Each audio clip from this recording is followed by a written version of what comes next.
I'm fired up and I'm ready to go. I'm fired up and I'm ready to go. I'm fired up and I'm ready to go. This is the Billionaire Brown experience. Let's go. Today, we have one of my most favorite people in the world, one of the greatest influencers in the world, one of the greatest business philosophers and businessmen in the world. I want to get him on really quickly, but I think the first thing I want to talk about, because I know a lot of you are very obsessed about this crypto world.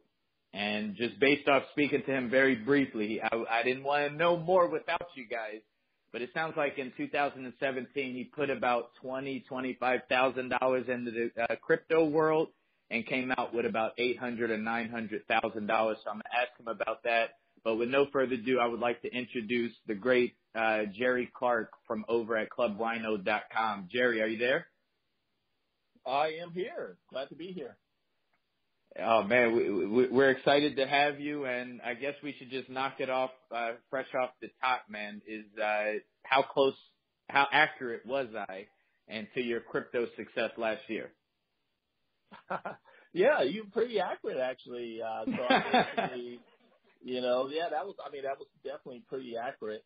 A couple friends of mine, if you want to hear the background of it? Of course, yeah. Yeah. So basically what happened is a few years ago, before 2017, probably 2014 or 2015, I think it was 2015, a friend of mine, his name is John, called me up and started telling me about this thing called Bitcoin, cryptocurrency, all this stuff, and I had never heard of it. And I didn't know what it was all about. And at that time, it was going for about $200 a Bitcoin. And I was like, just like most other people, very hesitant, very skeptical about this new currency that's supposed to, be basically available to the masses at some point. And I just thought maybe this is a quick way to lose some money, so I'm not going to touch it. But my friend he was very reputable. In other words, this is a guy that I had known for about 20 or so years up to that point. And he had done very well financially. He had made millions of dollars.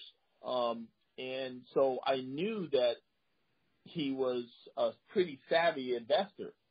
And so I did pay attention and just listen and hear him out. I didn't stop what he was saying, but because I didn't really understand or know much about it, and it was, kind of relatively new, I just kind of let it go.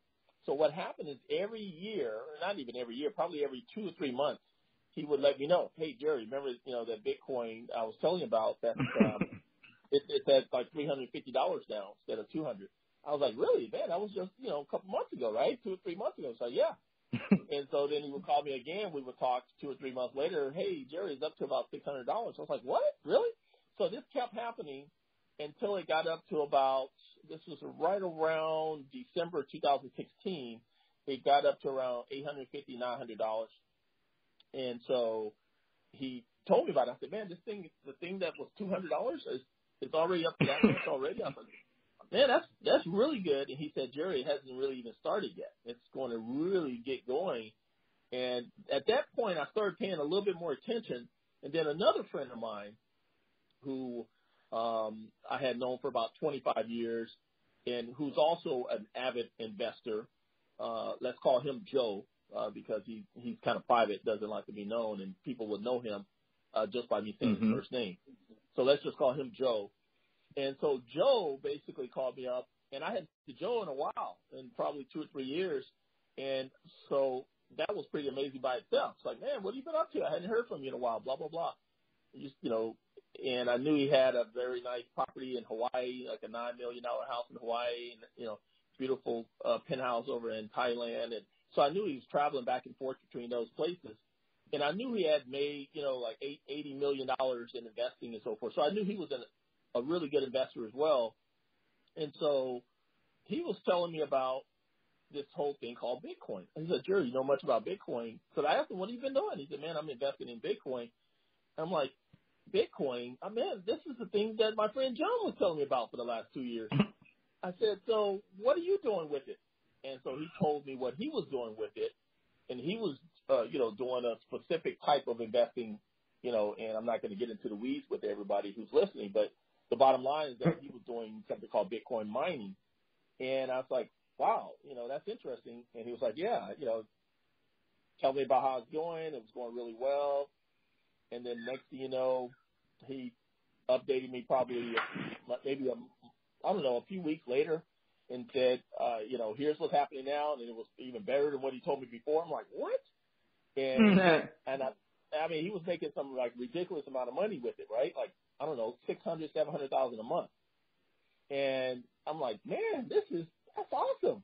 And so at that point, I said, I cannot no longer avoid this. I have to, I have to. It was chasing you. Well, I had to. I mean, because these are two reputable people that I knew, and I especially know that Joe, he's not going to play around with his money like that. He understands what he's doing. So I said, I think it's not going to harm me much to just do a little investment. I'm not going to go too crazy with it. I'll invest a very small amount. It's like $25,000, $30,000, something like that. And so I said, okay, so I'm going to invest a small amount here. And so I invested that, and I said, if it doesn't work out, it's not that big of a deal. If it does, great. And so sure enough, during that time, I started learning more about it. Because, once you invest in it, of course, you got to learn more about it too. So I started learning more about it, started understanding how it works, started understanding the whole concept of, how the different ways to make money with cryptocurrency, and realizing there's a lot of other cryptocurrency than Bitcoin. And then I started investing in a couple other ones and so forth. But the bottom line is by the end of the year that what I had invested had become worth like $900,000. And I was like, wow, oh my goodness. Yeah. I mean, I was shocked. So, needless to say, a lot of my friends, some friends that I had started telling about it and suggesting that they invest, some of them invested, and did very well and generated just an incredible amount of returns with it. And some people, of course, they were just like me. They were like, dude, I've never heard of that, crazy, that type of thing. And then some of those who were saying that I was crazy at this point, 1 year later, they're like all in it. So what do you think about it? Like, what do you feel about it now at this point? Yeah, I feel that there's big upsides, big opportunities, there's big potential, and of course, just like anything else for people that are listening, it's investing. So investing, there are risks involved. So it's just a matter of what you are investing, when you are investing, in your investment style. So some people, for example, they're investing to do quick flips. They invest to do, what we call arbitrage. You buy low and sell high, basically, and you try to do that as quick as you possibly can. Some people, they specialize in that. If you do it right, you can actually make money doing that. Some people are buying it to hold it and just go with the ups and downs, because sometimes it's going to go up, sometimes it's going to go down. Some people are buying it, and then they're taking their cryptocurrency or their Bitcoin, and they're investing in these what they call the high yield opportunities. And I think this is where most people are losing their money, is because they're taking their Bitcoin, where if they were smart, they would take their Bitcoin and, let it ride specifically with the Bitcoin markets instead of putting it into these, what we call high yield opportunities. These are things that said, hey, we're going to pay you 3% a day on your Bitcoin. We're going to double your Bitcoin in a week or two or a month or whatever it is. Those are pretty much scams. And there's a lot of people that are engaged in those things, and they're losing their Bitcoin by doing that. So you got to be smart. It's just like with your money. You got to be smart with your money and attempt to invest it, in things. If someone came to you and said, hey, give me $10,000, just regular dollars, US dollars, let's say, give me $10,000, and tomorrow I'm going to give you $50,000. That may be cause for a pause, right? That person is probably likely trying to scam you, and you're probably not going to do that. And so it's the same type of thing with what you do with your Bitcoin. Look at it that way.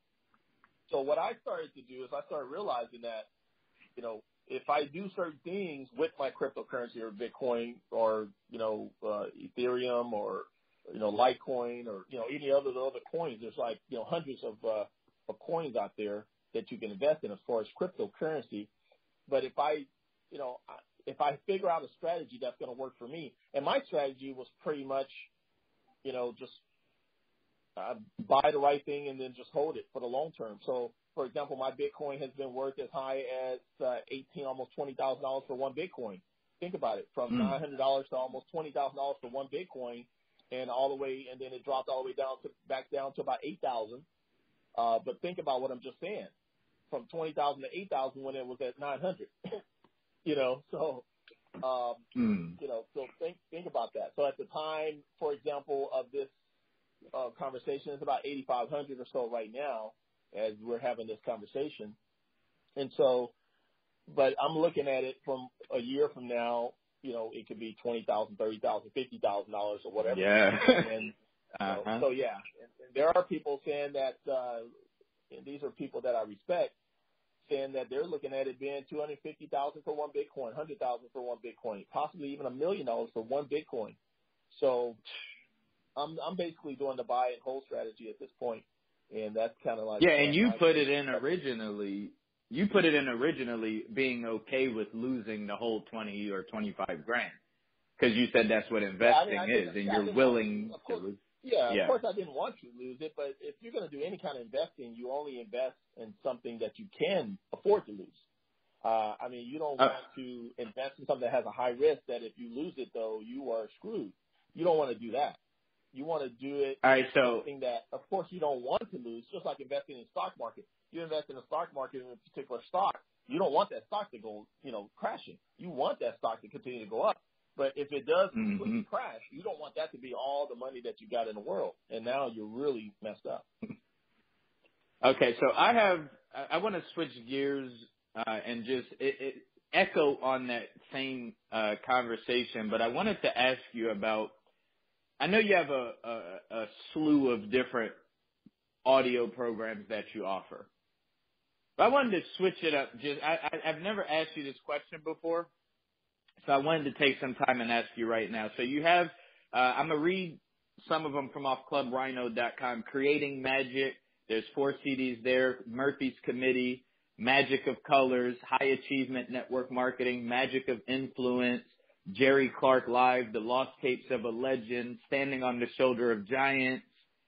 Let's see, what else do we got here? We have, Standing on the Shoulder of Giants, Standing on the Shoulder of Giants. Mindset Consciousness by Jeff Combs, Principle for Prosperity by Jeff Combs.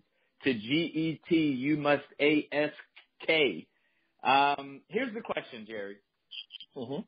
If you had to eliminate all of those programs, and I guess Standing on the Shoulders of Giants, you can't really use that unless you say, all right, Standing on the Shoulders of Giants, this CD or this audio.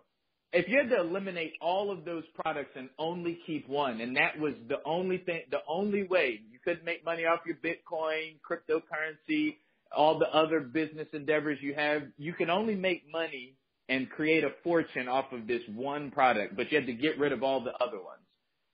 Which one would you keep and why?